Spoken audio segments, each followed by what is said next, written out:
to raise millions of dollars to fight the fires.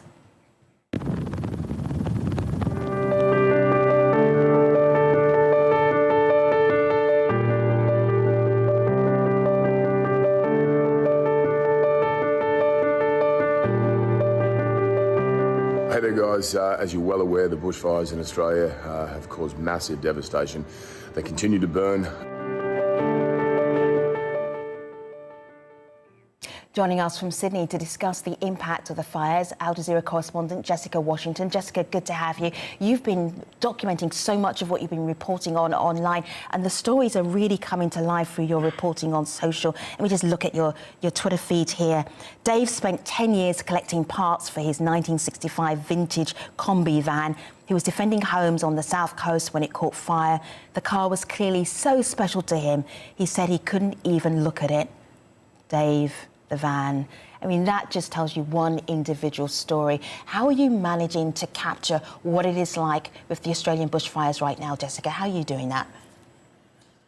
It really is a case of, I mean, there are so many different stories. You've obviously got the residents who've had their houses destroyed, but then you also have these stories of these firefighters who, worth reminding the audience that the people who are out keeping these communities safe are actually volunteers. So many of them haven't been able to work for weeks, some of them months, while they've been fighting these fires.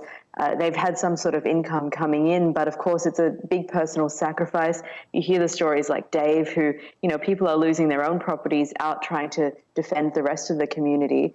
And I guess the tragic thing is when it comes to these residents is it's not just the houses that have been destroyed. In some cases, we've been travelling along bushfire affected areas. It's whole suburbs. It's pretty unbelievable to arrive at a suburb and you can just count the number of houses that are left on one hand. And I think that's something that many Australians have never seen before. We always have bushfires. That happens every year. But this season is different. We looked at some of the images from social media and what was getting people engaged with Australia all over the world. One of the things that people are really connecting with are the animals, the wildlife. I'm going to show another one of your posts here. I've seen koala bears, I've seen kangaroos hugging people. This one is a baby possum on its own, pacing in front of the flames, you say here. We just scroll up so you actually can see this picture.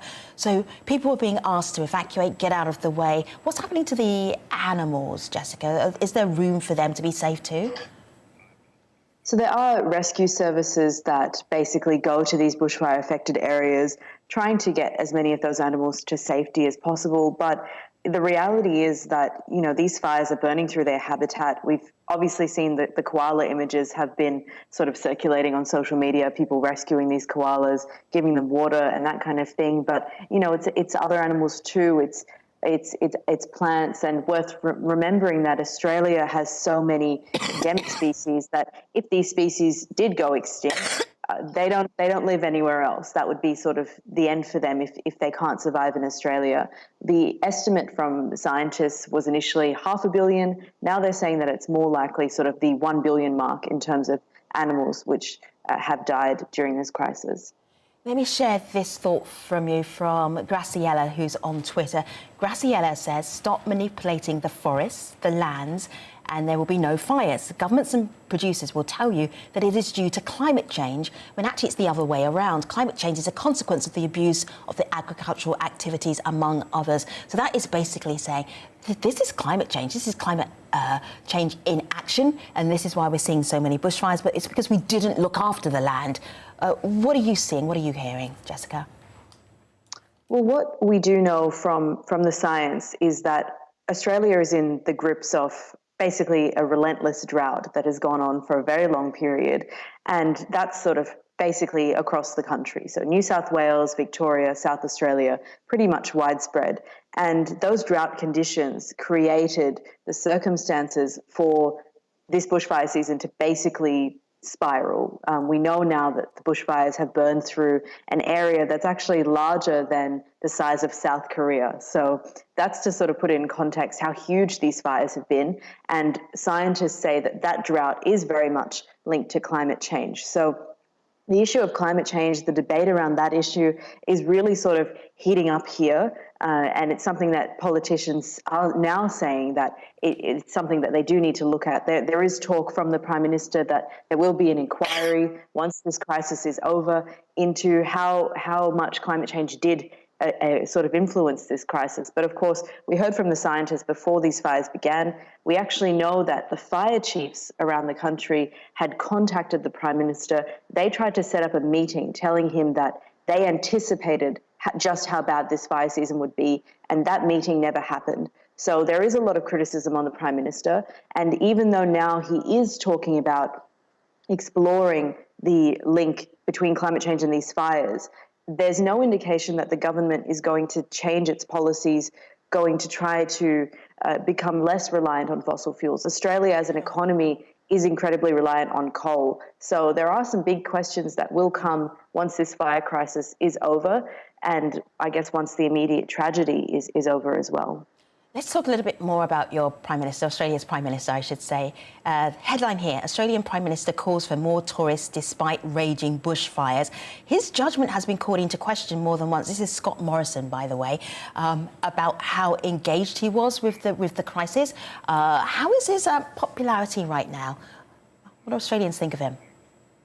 Well, it's sort of an interesting question. To put this in perspective, Scott Morrison won the election pretty recently, and it was just a few months ago that no one expected him to win, according to sort of the people who were doing the polling, and then he did. He pulled off this miracle election win. Now we've got a situation where basically his judgment is being called into question. He is, as you've just said, calling for tourists to still come to Australia, saying that Australia is a great place to holiday, but the holiday itself is sort of a controversial point when we're talking about Scott Morrison. When this crisis was still going, when Australia was sort of navigating its way through these bushfires, state of emergency had been called. People were wondering, where's the Prime Minister? And it turned out that he was actually on holiday in Hawaii.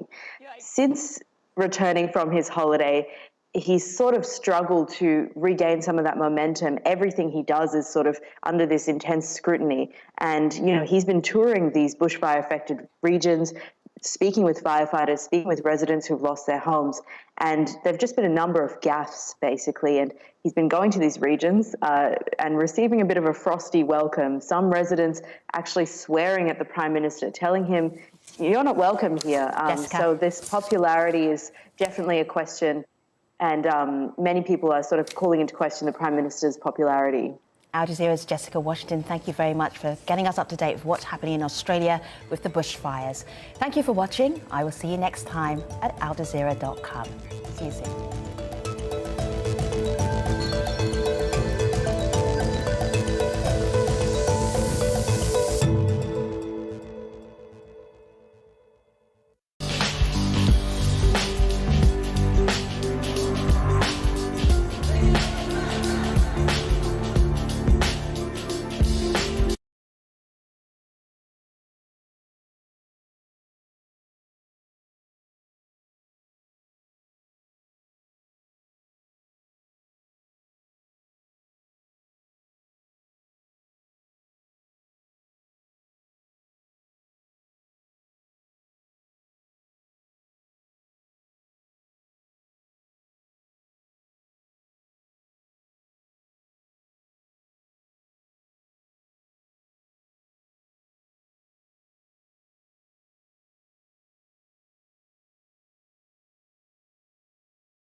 Freely. On the other hand, goods can move freely as far and as much as they want.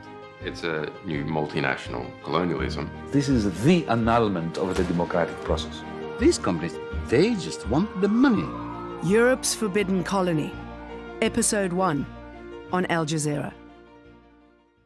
Big stories generate thousands of headlines. The media angles in this story are too numerous for comfort. With different angles from different perspectives.